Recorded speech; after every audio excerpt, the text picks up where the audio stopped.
ఎర్రప్ప కనిపించట్లేదంట. ఎర్రప్పని ఎవరు ఎత్తుపోయారట.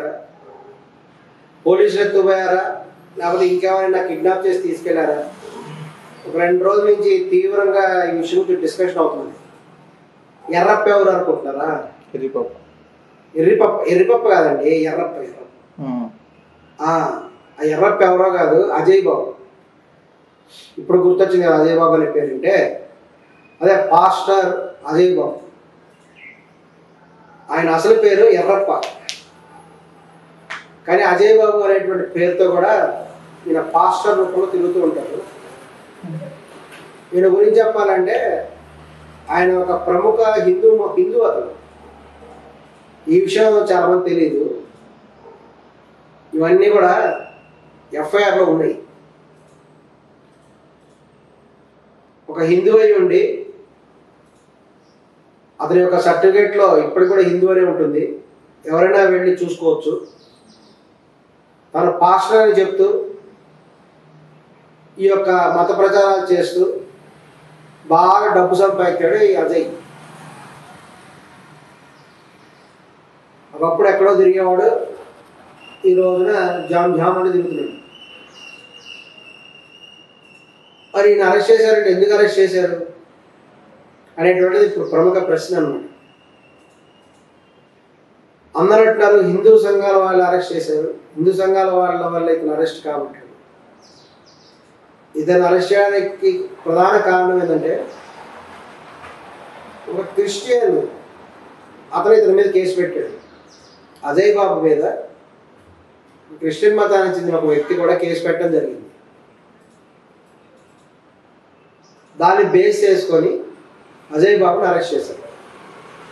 అంతేకాకుండా హైదరాబాద్లోని హిందూ సంఘాల జేఏసీ కూడా ఆయన పేరు మీద కూడా కేసు పెట్టడం జరిగింది. మరి ఎందుకు పెట్టారు ఈ అరెస్ట్ అంటే, ఈ కేసులన్నీ ఎందుకు జరుగుతున్నాయంటే, ఈ యొక్క ప్రవీణ్ పగడాల అనేటువంటి ఆయన యొక్క హత్య ఆత్మహత్య ఏదో తెలుస్తుంది.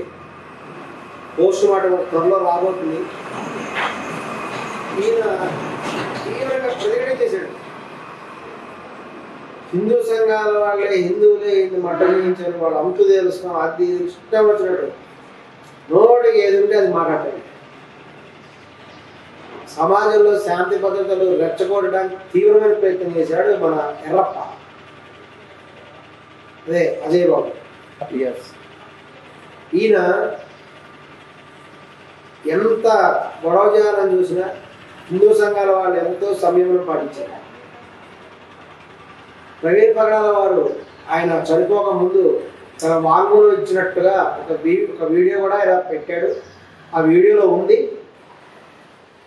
ఖచ్చితంగా ఆయన మీద ఫత్వా జారీ చేయబడిందని, తన ప్రాణహాని ఉందని స్పష్టంగా ప్రవీణ్ పగడాల ఆయన చెప్పడం జరిగింది. దాని ప్రకారము ఖచ్చితంగా ఎంక్వైరీ చేయాల్సిన అవసరం ఉంది. ఎందుకంటే మరణవాంగ్మూలాన్ని ఖచ్చితంగా కూడా పరిగణలో తీసుకోవాలి చట్ట ప్రకారం. సరే, ఆ దిశగా కూడా చట్టపరంగా ఉండేటువంటి ఆ చర్యలు జరుగుతున్నాయి.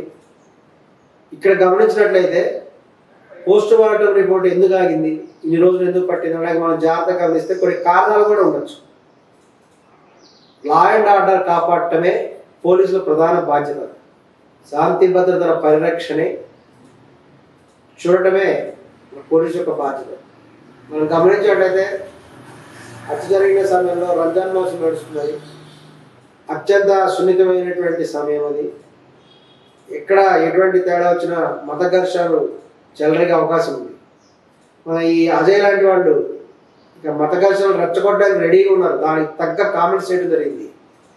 ఇంకొక ఆయన అంటాడు విపరీతంగా, వాళ్ళ అంతు చూస్తే ఇది చేస్తాం అది చేస్తాం, బహిరంగంగా కూడా జనాలు రెచ్చగొట్టే విధంగా మాట్లాడారు.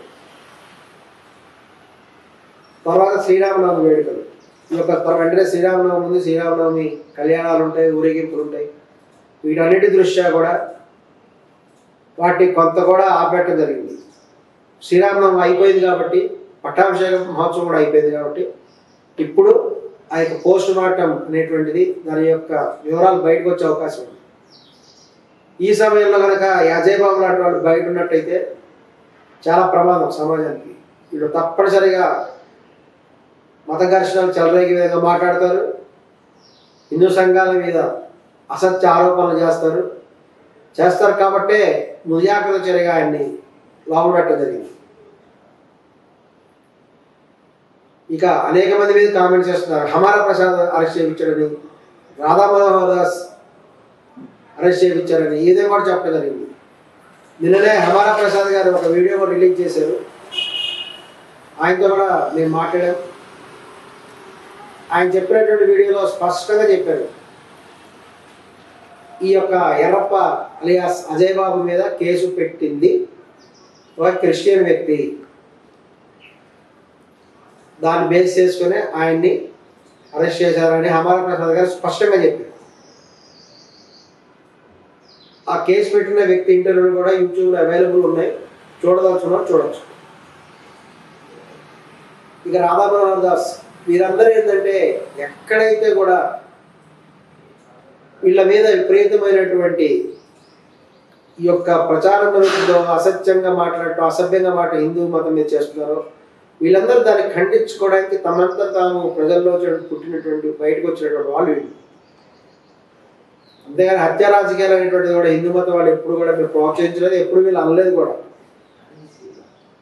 ఇక కొంతమంది ఇక ముస్లిం మతంలో ఉన్నటువంటి గురువులు కూడా, షఫీ లాంటి వాళ్ళు, వీళ్ళందరూ కూడా హత్య జరిగిన వెంటనే వీళ్ళు వెళ్ళిపోయారు.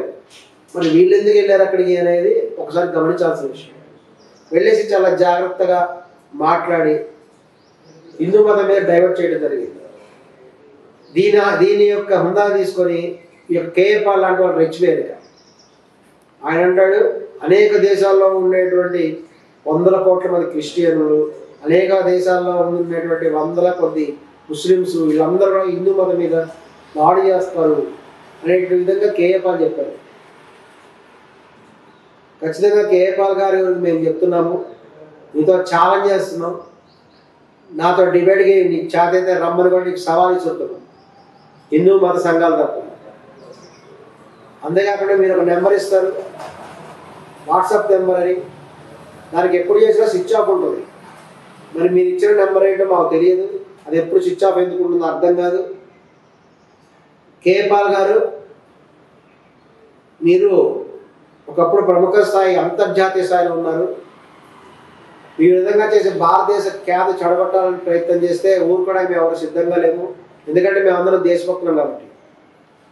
ఖచ్చితంగా అంతర్జాతీయ స్థాయిలో భారతదేశానికి గొప్ప పేరు తెచ్చే విధంగా మేము చేస్తున్నాం. భారతదేశంలో ఎక్కడ కూడా క్రిస్టియన్ల మీద, మైనార్టీ మీద దాడులు జరగట్లేదు, ఇది వాస్తవం. ప్రపంచంలో అన్ని దేశాల్లో కంటే భారతదేశంలోనే మైనార్టీస్ క్షేమంగా ఉన్నారు, క్రిస్టియన్లు క్షేమంగా ఉన్నారు అనేది వాస్తవం. ఎక్కడైనా జరుగుతున్న సంఘటనలు కూడా వాళ్ళ తప్పు వల్ల, ఇతరులను దూషించడం వల్ల, ఇతరులను అబ్యూస్ చేయడం ద్వారా జరిగేటువంటి రియాక్షన్ తప్ప స్వచ్ఛందంగా జరిగేటువంటి సంఘటనలు కాదు. దీన్ని గమనించాలి.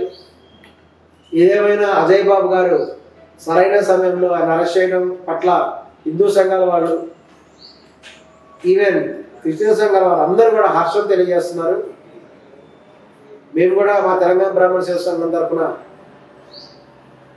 పోలీసు వారికి విజ్ఞప్తి చేస్తున్నాం, శాంతి భద్రతలని సంరక్షించమని కూడా మేము కోరుతున్నాం. అందుకు తగినటువంటి సహాయ సహకారం చేస్తామని కూడా బహిరంగంగా కూడా తెలియజేయడం జరుగుతుంది. నమస్కారం.